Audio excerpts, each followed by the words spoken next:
Every revolution starts in the minds of the people. Arm yourself for the war of ideas. Take back your life. Take back your liberty. Tom Mullen Talks Freedom.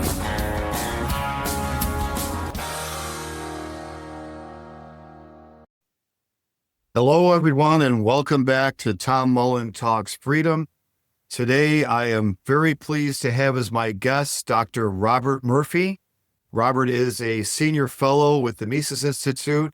He is the author of numerous books: Contra Krugman, Smashing the Errors of America's Most Famous Keynesian, Chaos Theory, Lessons for the Young Economist, Choice, Cooperation, Enterprise, and Human Action, and many more articles, which I've enjoyed and learned quite a bit from. Bob also hosts the Human Action podcast and his own Bob Murphy show, so he's very busy. Very much appreciate you coming here. Welcome to the show. Thanks for having me, Tom. Glad to be here.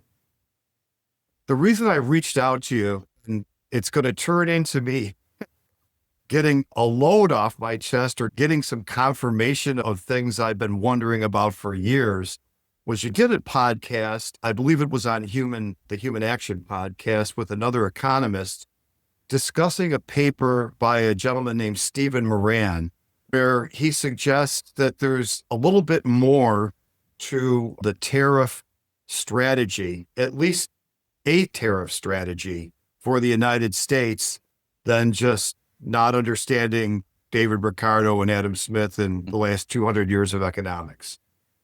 And he has a theory that you could probably recap better than me. But I guess before we get to whether his theory is sound and addresses the problem, the first thing I wanted to ask you is something I've referred to over the years, which is, it seems to me as a non-economist that when I just look at a chart of economic output, I don't see this sucking sound that I can't remember his name from the 1990s, Ross Perot referred to, that if we sign these free trade deals, there'd be this sucking sound and all our manufacturing would go away. So the first thing I want to do is just put up a chart and ask you a few questions about it. And that is a chart of output over the last, I believe it's 100 years, or it could be a little bit longer. So can you see that on your screen? No, I can, yep. Okay. And hopefully all of you watching can see this. So I guess the first thing to me, again, without knowing anything else, it doesn't look like any trade deals or trade deficits have slowed down manufacturing output, that we've manufactured more and more every year, and that the only snafus to that, the big hits to that, are the two financial crises in 2008 and 2020. What's your assessment of this chart? I'm seeing the lines. I can't see what the title is. What exactly is that? Is it an index of manufacturing output? Yeah, they call it industrial output, but I believe that's the same thing. Yeah. So I think you're right that particularly, let me give you some context. So when I wrote The Politically Incorrect Guide to Capitalism, I think that came around 2006. And so one of the issues I dealt with in there was, is the U.S. manufacturing base being hollowed out, that kind of stuff. And so at that point, it was a true statement for me to say manufacturing output is at an all-time high in U.S. history. And, it even adjusted for inflation, in case people think like that's something like, they were adjusting those numbers. And you take the numbers or leave them. But I'm saying, given the data that we had to work with, that the U.S. was producing more. Now, what is true and what I think fuels a lot of the people who look at particular towns or something and say, what's going on here, is that certainly the share of total employment in manufacturing, steadily declined from the 50s or 60s onward. And so the way I handled that in my book at that time was to say, to me as an economist, this looks similar to what happened with agriculture. Like in the year 1900, a large share of the U.S. workforce was devoted to agriculture. And then by the 1950s, that had plummeted, even though the U.S. grew a lot more food, over that 50-year span. And so the same thing happened in manufacturing. And I was making the argument that as the U.S. transitions away, that having factories cranking out cars is more advanced economically than just growing cotton. But by the same token, the stuff that the U.S. was getting into, moving beyond manufacturing and into other things, computer services and whatnot, that was the next level as well. But again, to be clear, it's the U.S. was still cranking out more physical stuff as of like 2005 than at any prior point in its history. So you're right, Tom, that clearly like NAFTA and things like that the decline in U.S. manufacturing employment was well underway before NAFTA kicked in. Like if you look at a chart and then said to someone, when did NAFTA get signed? Like you wouldn't have been able to pick that out. Just look at the chart of U.S. manufacturing employment, and output continued to rise. So it is, there is something going on, as you say, going from after I wrote that book, conveniently enough. It's so people want to try to do that, but I would say, as I'm sure you would agree, that it has more to do with the central bank and, the huge financial imbalances from that, as opposed to its globalization and trade per se causing those patterns from, 2006 onward. And just to be totally fair on this, as we look at this chart, is there anything to say that, okay, yeah, the output goes straight up, but it's not going up fast enough to account for our population increase? Is that even a metric that we should look at? I mean, you could. So yeah, theoretically, you could take this and then divide it by the population, come up with per capita manufacturing output and see how that is. And you could even, if you wanted to get fancier and do like the growth rates to see, how did the growth rate in per capita manufacturing output change over time? And, I don't know whether that accelerated or slowed down at various points before the mid 2000s. So yeah, you could tweak it like that. But again, the narrative is, depending on how sophisticated the person is making it, but it goes from, with all these trade deals and everything, it's the U.S. manufacturing base got hollowed out. We don't make anything anymore. We just import everything from abroad. And I'm saying, if that's what you think, seeing this chart should show you, no, at the very least, the situation's way more nuanced than that. And before we get on to the Moran paper, is an alternate explanation that, and we could talk about, also I'm going to ask you about what the financial crises did to manufacturing. Before we get to that, is an alternate explanation to we don't make anything anymore, that we make more than we ever did, but we're consuming everything we make plus, an additional amount that we really can't afford, and that's fueled by the central bank. Right. I think that's certainly true. That, let me see if I'm getting your point, that when people are looking at the chronic trade deficits that the U.S. has been running since, let's say, the mid-1970s, they are saying, that's what do you expect to happen because of all these various factors? Instead of the U.S. producing domestically, we're just importing from foreign sellers, and that's why you see the trade deficit, mushrooming. Because now and if I understand your point, it's like, no, it's not that we stopped producing at home. We still actually, production at home kept growing. It's just U.S. consumption grew even faster for some reason that we can leave unspecified at the moment, beginning in the mid-1970s. And so where are those extra goods going to come from if we're not making them domestically? Well, we got to import them from abroad. If that's what you're saying, then yes, I agree. That's a better way of trying to understand what happened. And yeah, I've been pounding the circuit lately, kind of just talking to both sides, both like the MAGA protectionist side and the standard free market, free trade libertarian types, to say that I think the MAGA people are wrong when they're trying to explain what is causing this issue of the chronic trade deficit since the 1970s. And I think it has to do with the central bank, and we can talk about more if you want, Tom. But I think also a lot of the especially like the libertarian never Trumper types, of which there is, a sliver of those, but they're vocal, where they know trade deficits are awesome. That just shows how great the U.S. capital markets are. And that's you know what I mean? And I think they're sticking their head in the sand too. And I can understand why the MAGA protectionist folks are gaining an audience if it seems like, you either have to think trade deficits are great, especially the kind of trade deficits we've had in the last 35 years or 30 years, or, you need tariffs. And so that's why I'm trying to thread the needle and say, I agree there's something screwy going on, but it's not because, we don't have high enough tariff barriers. It's because the central bank is screwing things up.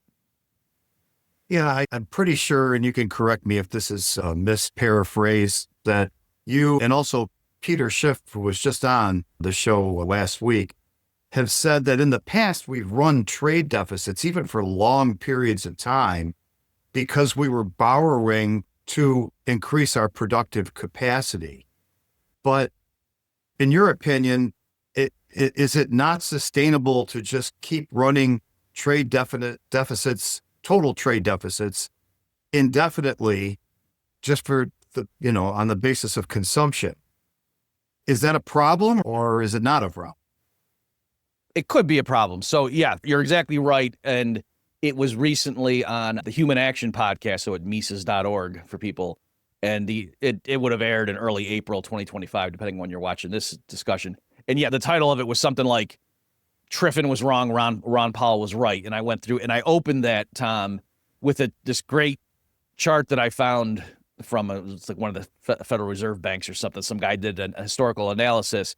Now, the data is not as reliable when you go back to the 1700s, but he showed a chart from the 1800 onward of the U.S. trade deficit. And yes, it was like from the founding of the Republic up until 1890, something like that, the U.S. had a deficit in manufactured goods, right? And then it was a surplus up until the early 1970s. And then it flipped again to being a deficit. And so I agree with Peter Schiff, if you're paraphrasing him correctly, that for me, I would say in that early period, which was characterized by a high tariff wall, right? Like that's the period Trump recently is pointing to is, the U.S. had the greatest economy, relatively speaking. And then for reasons unknown to mankind in 1913, they switched to income taxation. So during that period, it's kind of ironic when the U.S. was sheltered by a high protective tariff wall, the U.S. ran for decades a trade deficit and overall, but also if you specified manufacturing goods, it was even longer. But that makes sense, right? Because the U.S. started out as, virgin territory when the Europeans came over.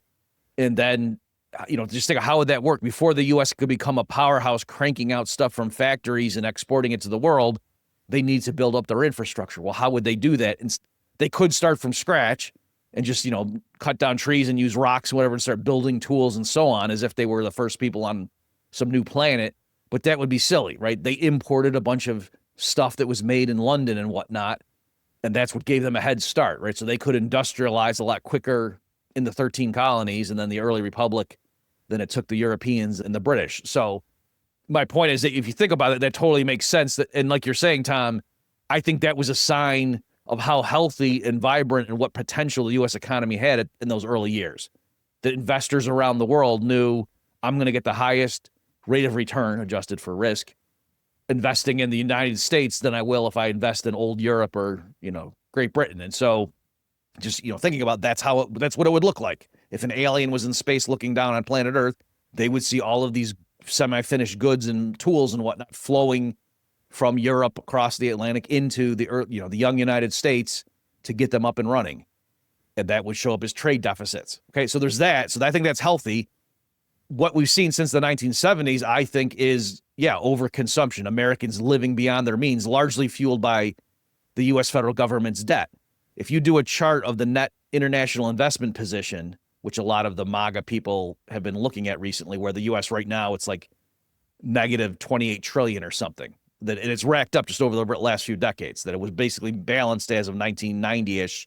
And then now it's like a negative 28 trillion, where the rest of the world owns $28 trillion more of U.S. assets than vice versa.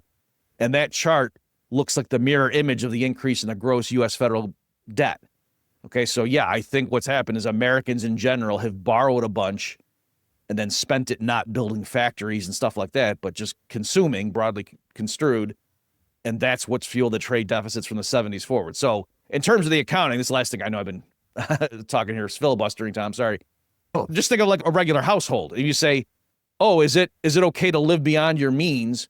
Well, if you're taking out student loans because you're going to medical school and you're going to be a brain surgeon in 3 years, yes, you're, quote, living beyond your means. You're consuming more than your income for those years while you're in medical school, but that's not a sign that you're doing something unsustainable, right?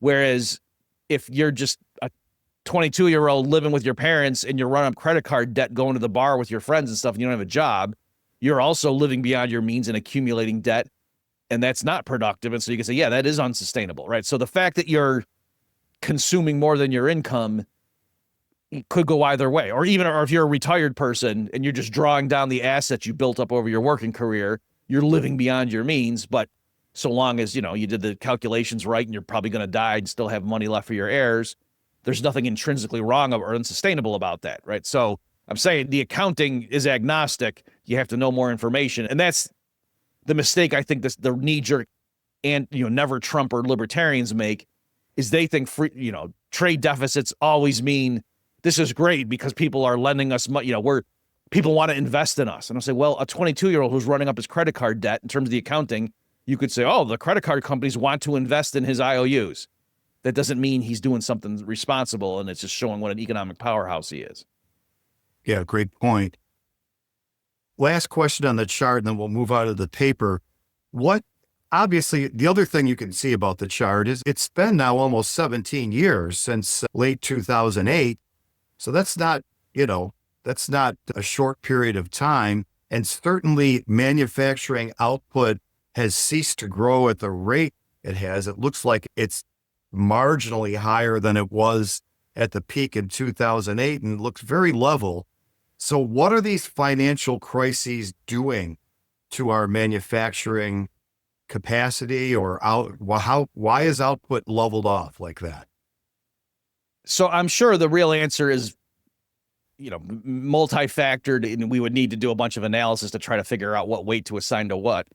I think something that gets underplayed is just how much, especially during the Obama administration, but even in the prior George W. Bush administration, how much regulation was imposed on the American economy. And, like out of the W. Bush years, like there was all sorts of ostensibly environmental regulation, with fuel standards and things like that, in terms of what could go into, how much ethanol and things like that had to go into the fuel mix. So there's all sorts of stuff that got put in place, even under the ostensibly free market friendly Bush administration. And then Obama, of course, just jacked it up in various sectors as well. So I think there's that element. And then I think there is just a sense in which during the financial crisis of 2008, when the Fed came in and just did massive QE, that I think the economy stopped being real at that point. And that it was largely just, hey, if something's in trouble, the Fed can just literally create trillions of dollars electronically, and we can just prop up asset markets, and we can do. And so, again, it'd be hard to put your finger on exactly the specific cause and effect, but if you subscribe to the general Austrian theory of the business cycle and you think that prices help communicate information and coordinate economic activity and planning, and that the interest rate has something to do with, coordinating the savings of households with long-term investment projects, when the Fed comes in and floods the markets with trillions of dollars and pushes interest rates down to zero and holds them there for 7 years, which is what happened, that surely screws up a lot of things. All right. And so I think it spawned malinvestment in various sectors such that, we weren't really making any long-term progress, that, it started to build up again and then there's another crash and so on. Like that's sort of what you would expect to see if it really were true that the ability of the economy to make sustainable long-term investment projects got fundamentally screwed up, in 2008. There could also be a thing too where it wouldn't surprise me if that peak you see, or the relative peak, and go 2007 or whatever, that I can't quite make out the dating of that chart, that was inflated because of the housing bubble, if you get what I'm saying. So in other words, I don't know that it's really the case that, the U.S. economy was great and total industrial sustainable output was at that level that is showing there in 2007, and now we're having trouble getting beyond that. It's possible that number was inflated by all of the imbalances during the mid 2000s. Yeah, great point. Okay, for everybody, take your last look at this chart. I'm going to stop sharing it for a moment. We're going to move on. But again, as you can see, this is the point we're making. Up until at least 2008, we were not The manufacturing output continued to increase right through every trade deal. We definitely were using less people to create more stuff, which being a business owner myself, I mean, that's kind of the whole idea of business is to make more at less cost. That's what makes you a richer and richer business and country. But as Bob just mentioned, we could do a whole analysis on what happened here. Is this number at the top really real? And also what's going on since these massive interventions started taking place. So thank you for that. That scratched an itch I've had since I started hearing about this, the whole Trump thing. And now it's been 10 years, I guess. So I've been looking at that chart for 10 years since it didn't even have the data on the far right. So can I just say one more last thing too, Tom? And again, I realize please. this is a bit open-ended and vague and that you'd want to get specific and look at things and try to quantify it. But I think it's also true to say, because I wrote another book, The Politically Incorrect Guide to the Great Depression and New Deal. And one of the points I made there, and that came out, I think, in 2009. So it was right when Obama was coming in and people were making comparisons of George Bush to Herbert Hoover and Obama to FDR. And I was saying, okay, I'm fine with it. And they were doing it like as a compliment, like saying, this is great. Obama's going to come in and save the world just like FDR. And so, of course, you can imagine my take to say no. And one of the problems with, I think, the Roosevelt administration was just the uncertainty, right? And I had some quantifiable metrics in there to show. So I think that could be part of what's going on from 2008 forward, that it's not so much that we have to point to, oh, there was this federal regulation that was put in place in 2011, and that meant blah, blah, blah, blah. That it could just be for you to go ahead and sink in the capital to build a factory that, you're going to have to run for 15 years and hope that, it pays for itself. Given that you don't know what the heck's going to happen with, healthcare, you don't know is there going to be a carbon tax? You don't know what's going on. So even though ex post, somebody could say, show me, Bob, in the Obama years, what things made industrial output just stop growing, like that chart indicated. I'm saying it could also just be that people weren't sure what was coming because things were a lot more open-ended from 2008 forward. I mean, so there's that element as well, just the uncertainty. I can see why people would be more reluctant to increase, the industrial capacity from going forward than they were prior. Okay. So given everything we've said, and again, I'll link to the episode of the Mises podcast, the Human Action podcast, where you discuss this paper, and I'll link to the paper. Stephen Moran writes a paper before he's part of the administration that makes an argument that regardless of what Trump might believe, I kind of think Trump's view of this is a little more simplistic, and I'm not saying he's not a smart person. I'm just saying I don't think he's pored over the free market economists and their detractors and come up with this theory. But certainly the Moran paper makes an argument that's, as you guys discussed, plausible. Can you recap it? Is it possible to recap it in a few minutes? Sure. Yeah. And the guy that was with me was Josh Hendrickson, who's an economist at Ole Miss. He was the one who found this paper and, publicized it on Twitter. And I was like, whoa, Josh, you're right. Let's talk about it. So Stephen Moran, he's associate, I think it's Hudson Bay Capital, and he's got a PhD in economics. I think it might be from Harvard, but it's from a reputable school. I can't remember. It might not be Harvard. But anyway, he's got a PhD. Yeah. Okay. So yeah, he's not some blogger or something. And he also, by the way, Peter Navarro too, who was, during the first Trump administration, who's a very anti-China kind of guy. He also wrote some stuff in the first administration that was not simply, oh, we got to create jobs. Let's go ahead and put in tariffs in place. He understood Ricardo's comparative advantage and stuff, and he was making. So same thing with this, as you're saying, Tom. So Moran, I think he released it last November of 2024. It was like a 40-ish page document explaining how to restructure global trade. And so a couple of key points. He was saying that what we need to keep in mind is the U.S. issues the global reserve currency, and historically in the post-war era, it has spent a lot maintaining, military force that provides a security umbrella for, let's call it, the free world. And he was saying that because of that, there's this perverse thing where it makes it difficult for the U.S. to have balanced trade. And so specifically, like because of the defense spending commitments, that makes it harder for the U.S. government to keep a balanced budget. So there's a tendency for budget deficits. And then in general, because foreigners want to acquire like treasuries in particular, but broadly speaking, U.S. dollar denominated assets, because it's the global reserve currency, that just thinking that through, what does that look like? That means every year on net, foreigners want to be accumulating more and more dollars. So how are they going to pay for that? Well, they have to send us goodies in return, right? That's the argument he was putting forth. And then he said another element, and so that's why we would have trade deficits, right? Because they're sending us cars and TVs and sweaters, and we're sending them treasury debt. And then he said, on top of that, there's the issue that people are warning about tariffs and saying, oh, how's this going to cause inflation at home? And this is the last point I'll make, Tom.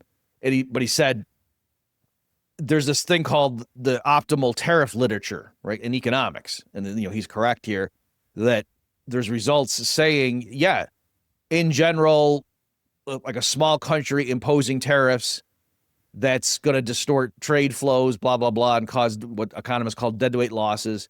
But he said there also is a whole genre of papers under this optimal tariff literature saying if the country has such a large consumer base that it's a significant share of the global demand for a particular product, there's this result where if that country imposes a tariff that's not too high, that can change the terms of trade. And effectively, basically what it does is it lowers the global price of that product. So even though your government is slapping on a surtax as it comes into your country, if that, by doing that, that lowers the global price, it mitigates the impact to your consumers. You know what I mean? Because the global price goes down, and then the price you pay is up. That's higher because of the tariff. But that mitigates some of it. And depending on the elasticities, a lot of it could be borne by the foreign sellers. And so there you get a situation where your government is collecting a bunch of tariff revenue, even though your consumers aren't paying most of it. And then if the government uses that revenue to, for example, reduce income taxes, well, now you're really talking, right? So those are the kind of arguments he was showing, and he was citing papers saying, like in the U.S., some of the estimates of what the optimal tariff rate would be, given the elasticities, blah, blah, blah, was like 30, even 40%. And so he's saying right now that we're starting at such a low rate of tariffs and income tax rates on the top earners are pretty high. And another result from the literature is the deadweight loss of a tax is proportional to the square of the tax rate, right? So if you double the tax rate, you quadruple, how much it distorts the economy. So he was saying clearly, if we could raise tariff rates to like 30%, there's an argument that by itself actually is good. And then if we use that revenue to reduce income tax rates, like that's just a slam dunk. All right. So that's the kind of stuff he was saying to get across. But again, his point was there's a lot of specific nuances for the U.S., particularly in its role as the issue of the global reserve currency, that, the standard, Econ 101, you morons, people were missing. And I hate to say this, but is it true to say that provides that last part, especially about the burden being borne by the other country, does that provide some basis for Trump to go out and say very simply, they're going to pay the tariffs? Yes. So, and that's something I was saying even in the first Trump administration when, Trump was saying they're going to pay for it. And then a lot of the never Trumper type libertarians were, no, taxes are always, they're going to fully be paid by the consumer. And I was saying that's not actually right. That like even in the econ, 101 class, if I'm teaching the impact of a sales tax on cigarettes or something, it has to do with the elasticities, right? And it's, it's a standard result in economics that it doesn't matter whether the tax is formally levied on the buyer or the seller. It's the elasticities of supply and demand that determine, who bears the brunt of it, because the sticker price can adjust, right? And so that's what I was saying. That it probably is product specific, right? Like if it's crude oil or so, I know the U.S. is now a net exporter, but something like crude oil or natural gas that's got this very fungible and global market, whatever. That's probably, but agricultural products from Mexico it's so much more sensible to ship them into the United States rather than try to ship them somewhere else. I could see how the elasticities could be a lot different there. So anyway, yes, Tom, to answer your question, I think the libertarian free traders who were just reflexively saying, oh, tariffs are entirely passed on to consumers. I mean, one, that's just wrong. And then once anyone who does the research realizes they're wrong, I think that kind of discredits what they're saying. So that, I, since the first administration, have been telling people, hey, it's more nuanced than that. Stop giving a blanket response. And like you said, I just want to be clear. I'm not saying Trump was staying up till 3 a.m. reading papers about Triffin's paradox and whatnot. Like, of course not. Like, yeah, Trump's got a very simplistic, he thinks a trade deficit is like a corporation losing money. He thinks it's like a profit and loss statement. And that's totally wrong. So Trump's views are simplistic, but there are people in his orbit, I think, that are trying to craft the policy where it could make sense, even though Trump's motivations on it don't dovetail exactly with, the sophisticated justifications.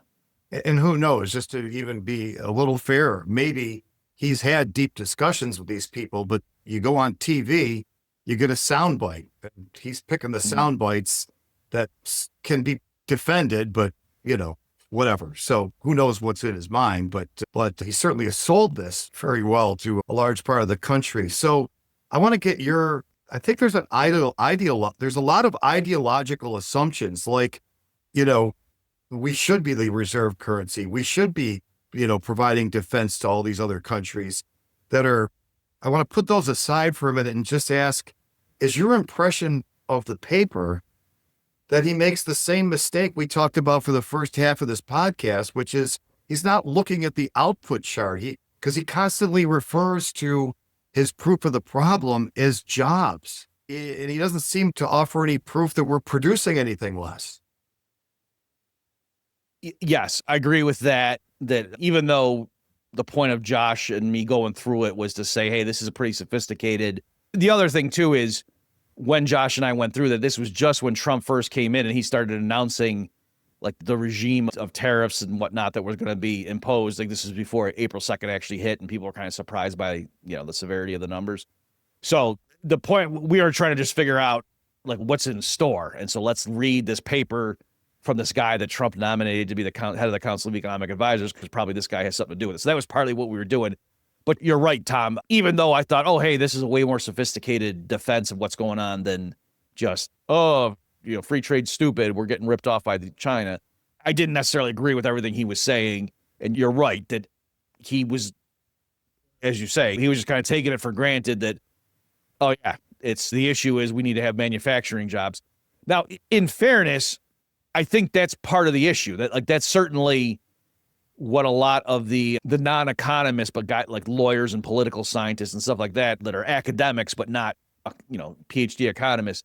That's a lot of what they're saying in defense of the broad strokes of what Trump is doing, is they're saying, you libertarian economists, all you care about is like GDP go up, or, I want to get the flat screen TV at the lowest price, but don't you understand, communities are built around a bunch of the husbands being able to go down to the factory and have a dependable, decent paying job, for a career they're proud of, that kind of stuff, instead of just serving coffee, So anyway, and a lot of that is exaggerated hyperbole, but I'm saying that is part of it. So I think if they heard you and me talking right now, they would say, yeah, that's a feature, not a bug of our critique, that we're focusing on the job element as well. The fact that a lot of these good blue collar jobs have disappeared, that's an issue regardless of per capita GDP. I've heard a lot of that kind of pushback. Yeah, I guess when you're talking about the cartoonish, I never even knew that Lolbert, Lolbert, referred to libertarians. Like I just learned that, like, I don't know, a month ago or something. But for the cartoonish libertarian, that kind of represents the free market as just let it go and there'll be sunshine and rainbows. I mean, the blacksmiths in 1912 were in very bad shape, and it's not like they all became coders. Hey, there are casualties to the free market, but aren't most people benefited overall from the loss of, let's say, manufacturing jobs to automation, for instance? Yeah, I think you're right. So I wasn't trying to come off to say, hey, these people have a point. So maybe what I meant though is if we just stopped it and said, hey, why are you guys focusing on manufacturing employment? The issue is total output. They would just say you guys are missing the point. So you're right. So among other things, I think the problem with their perspective is to say, right, okay, I get that. And so if you want to have high paying, dependable jobs where the single breadwinner can go support the family and the wife can stay home, if that's, what you want to, that kind of thing you think is culturally healthy, putting tariffs in place in general reduces the productivity of U.S. labor. So you don't help people be able to afford more housing and send their kids to school and whatever the way they could in the 1950s, if that's what you're trying to recapture, by reducing their real wage rates, which is what tariffs will do, right? So that's kind of the issue, is that even though they might have specific concerns about what's happened in the U.S. over the last few decades, their solution, at least for some of them, is clearly just going to make that worse. So there's that element as well. Sorry, can you remind me? I know you said a specific thing and I wanted to make that point first. Can you remind me what you just said? I'm sorry, Tom. Well, I'm just saying that there are casualties in the free market. Oh, yeah, right. Yeah. Yeah. But and so, yes, overall, it's best for most people. Right. Yeah. If, the proverbial, if they found a cure for cancer, there would be a lot of medical doctors who spent years, studying and learning how to treat cancer that all of a sudden, they might say, wow, I should have specialized in something else. But clearly it would be a good thing if we came up with a cure for cancer. Right. So yeah, that's true in general. The other element, the way to see it too, is to try to underscore that broad-based tariffs are not going to help even the workers, that you can do it one at a time, right? So yeah, if the U.S. government, we start from a position of free trade, if they just put in a tariff on foreign cars, yeah, that would help domestic auto workers and the shareholders of, U.S. car companies, but it would hurt the general consumers, right? Because now cars would be more expensive, or you'd have to get a car of a lower quality than what you would have done without the tariff. Okay. So, and the way it works is the total losses to the consumers are bigger than the gains to the producers. Okay. So Americans would be hurt in general, but there would be pockets of Americans that would be benefited by that. But then if you said, oh, and now let's put in a tariff on flat screen TVs, and then, yeah, that could help the people in the U.S. that now get hired to make TVs here, and it would hurt all the consumers because now TVs would be more expensive. And then every time you kept doing that, there'd be more and more people there'd be fewer pockets of people who are still net beneficiaries from the whole thing.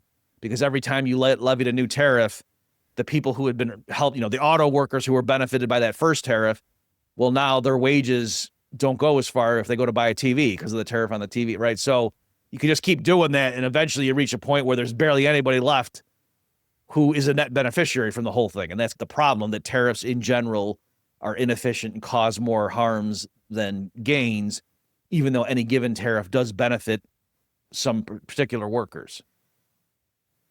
And I don't know if I quickly looked up because it just occurred to me, and I don't know if these stats are accurate or if you looked at them, but if you have, then please comment, which is that the average wages earned or annual income for all jobs in the United States is somewhere around 65,000. So I thought, well, let me look at manufacturing jobs. And I don't remember the source, but I'll provide it. But it said that the average was 55,000. So that the average manufacturing job that we have right now is lower paying than the average job overall. Is that a deceiving statistic, if you know? I don't think it's wrong. And I've seen anecdotes too. Shoot, I can't remember now but it was something like somebody on Twitter recently posted a thing where it was showing, and I don't think the person was lying. I mean, maybe they were looking at erroneous information, but because I knew the person posting it. But anyway, it was showing in their town, it was job openings or something. And they were just showing what the ads were.